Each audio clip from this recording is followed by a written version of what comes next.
What's up, everyone? Welcome to this episode of Campfire Tales. As you can tell, we're not in our typical location. We are in Hawaii. And if you're new here, we talk about mitigating mental health challenges through outdoor adventure and storytelling of outdoor adventures. Much like you would if you were camping or having some people over, and just talking through stories that have been passed down through generation to generation. This week's story, I want to talk about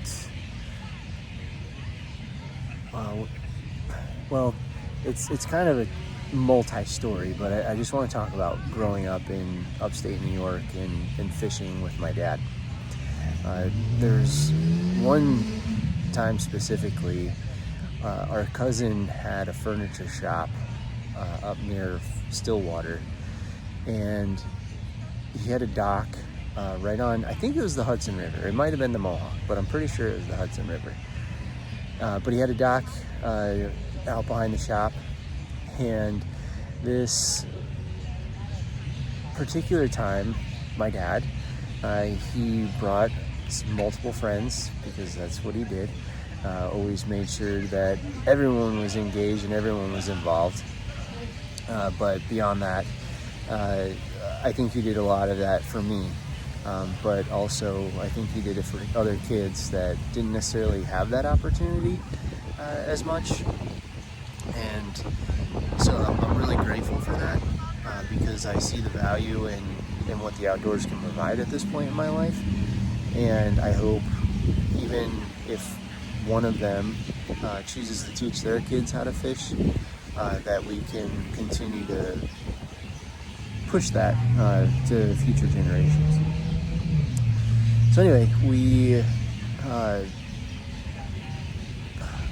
I'm drawing a blank on the bait and tackle shop that we used to get crawfish from in, I think it was Troy, New York. Could be wrong. It might have been Waterloo, but I forget the name of it. But anyway, crawfish. We would always fish with crawfish, and occasionally with worms and other things. But for the most part, we fish for bass with crawfish. Well, this particular outing, there was a number of us there. I don't recall how many kids were actually on this trip. And something tells me that my Uncle Tony might have been on this trip as well. Could be wrong in that, but lots of adventures over the years. Some of them start to blur a little bit on who exactly was there, but I know specifically on this event, my dad had brought some of my friends. And when you're 8-9 years old, there's an ick factor to grabbing a crayfish and jamming a hook through its thorax, I believe, is the part of the crawfish that you're putting a hook through. But anyway, that ick factor, it really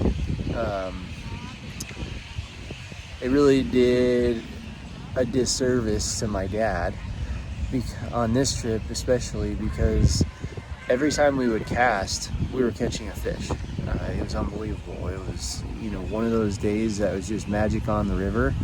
And we would, every time me and one of my buddies would cast, there was a fish on. And the amazing part about that is it's obviously a memory of mine. But, now being a dad, I have a desire to fish, don't get me wrong, I love catching fish. But if I were to have a similar day, and I've had one of those days with my son where he's constantly, I'm casting for them, largely in tight quarters, but I've had to cast for them because they're little, and don't have quite the coordination for casting just yet. But every time they drop their line in the water, they're catching a fish. And there's something that just puts a smile on my face thinking about it.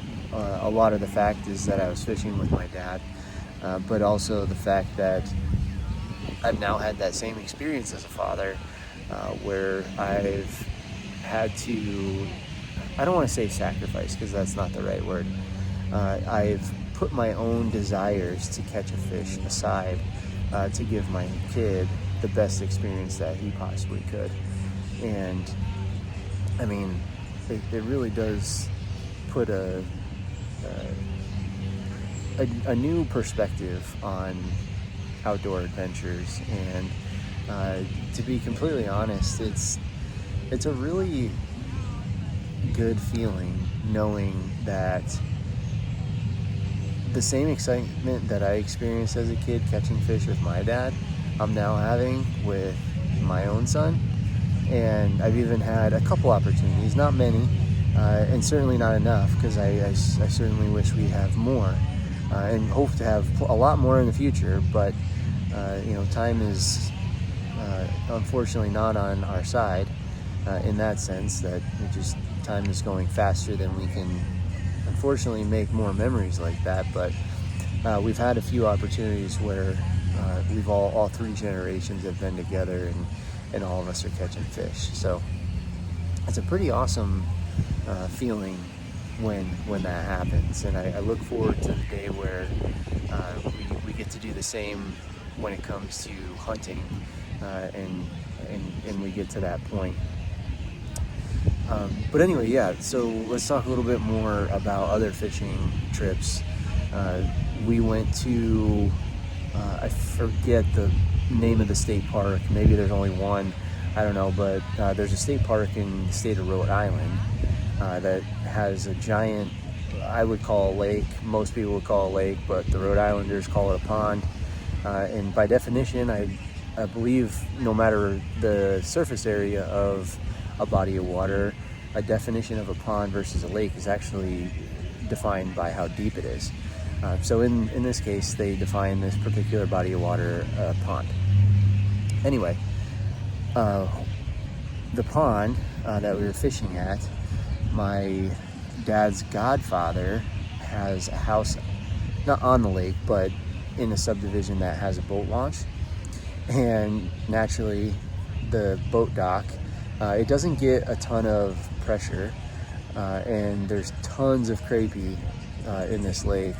And it's one of those cool opportunities where a kid, my kid is in this instance, had the chance to just drop a hook and a worm right off the boat dock and just catch a fish. Gosh, I don't even know how many fish we caught.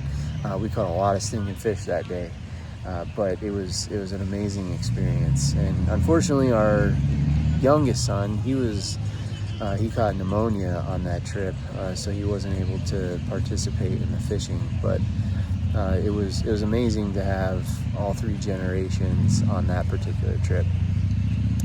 Another spot that we've had the opportunity to go is Leech Lake in Minnesota. That's actually where my son caught his very first fish. It was like a 4-pound, gosh, I'm drawing a blank. I believe it was a smallmouth bass. I'm trying to think of the picture. I'm pretty sure it was a smallmouth bass. But the thing was a monster. And he caught it straight up, all on his own. He cast the whole thing. The funny part was he cast it, and as he was reeling it in, I don't think any of us really expected him to catch anything at this point in time, but I happened to be walking over to him. We were on a pontoon boat that we had rented at the, it's not a resort, but the lake house or whatever it was where we were staying. We had rented a little pontoon boat from up there, and he goes, something's happening, and I happened to walk over. I was like, oh dude, you got a fish. And that got him jazzed. So he started reeling it. And this is a monster fish. And at the time our youngest was little, so he couldn't have been much more than 5, maybe 6 years old at this time. And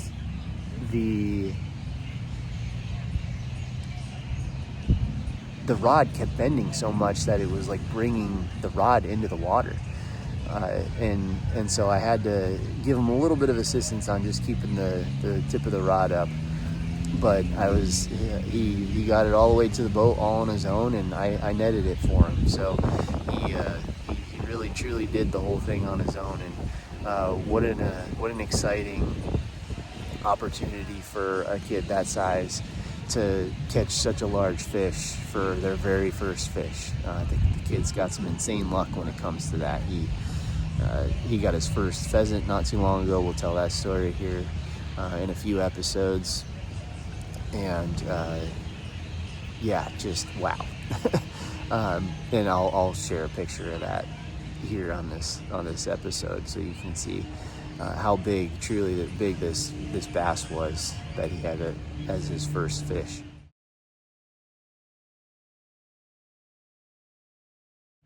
But the cool part about that trip too was I caught one of my firsts on that trip as well. I had never caught a pike before, and that was the first time that I landed a pike.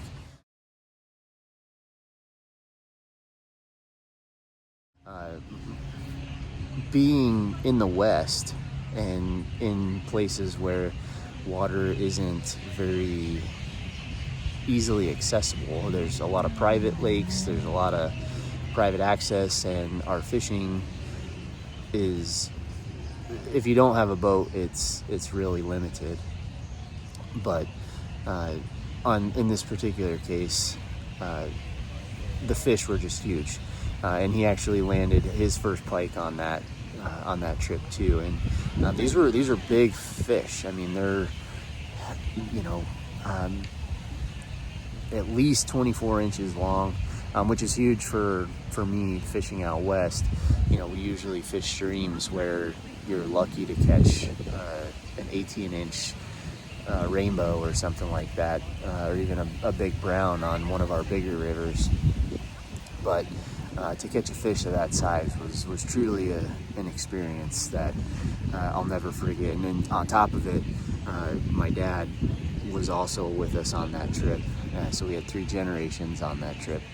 And we had the opportunity to land some pretty monumental and memorable fish. So 3 spots I highly recommend if you're in the market for a fishing trip. Leech Lake in Minnesota, highly recommend. And getting back east, just because of the amount of water that is available to go fish. It's truly remarkable, especially when you're somebody that spent the bulk of their life out west and water is just not prosperous. We actually have to create our own lakes, which we call reservoirs, which, pros and cons to that. There's some degradation to the environment that happens, and in some cases when we dam rivers to create reservoirs, it impacts spawn runs and things of that nature. So I don't know enough about the topic to truly have an opinion, but what I will say is that if you're looking for big fish, fishing east of the Mississippi is definitely the way to go. But nonetheless, just get your kids outside, get your family outside. This evening I had the opportunity, and we're starting to see this amazing sunset transpire in the background. But we don't spend enough time outside, and there's a level of relief that comes with spending time outside. Recently, Luke Bryan was even on a podcast talking about how we need to engage with our kids more outside. We need to get our kids more outside, and not just our kids, even us as adults. We need to be outside more, because it truly does help mitigate mental health challenges. And there's an opportunity there that's missed by a lot of people because of the devices that we have in our pockets on a regular basis, that we find are really important to our existence and the way that we get our information, and it's incredible.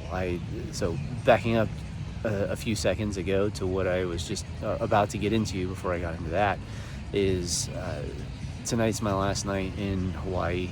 I've been super fortunate and blessed to have my work take me here on more than one occasion, but the last hour of sunlight before the sunset and recording this episode, I went out for just a quick snorkel, and I'm right across the street from Waikiki Beach. Not right across. I'm just down the road from Waikiki Beach, down near the zoo, the Honolulu Zoo. Got in the water, and turtles, sea turtles. I got to swim with 2 sea turtles for probably about 30 to 45 minutes, and the feelings that I had coming out of the water were just absolutely incredible.